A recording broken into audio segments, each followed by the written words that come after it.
the connection to the host has been lost in Soulmask. Okay, we are going to fix this problem. Okay, and the first step, okay, we are going to the Steam, okay, on library. Okay, go to the library on Steam.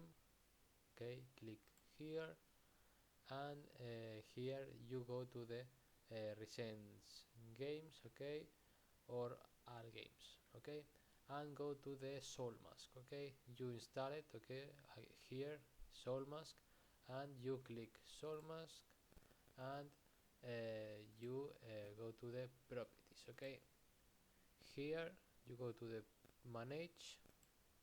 Okay, and properties, and here you go to the installed files, and you go to the verify integrity of game files. Okay, you go here and you verify integrity of files.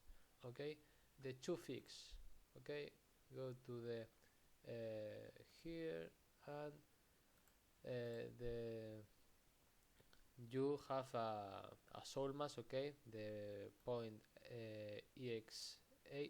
Okay, and you click right, and you run as administration. Okay, and here, okay, you solve the problem. Bye bye.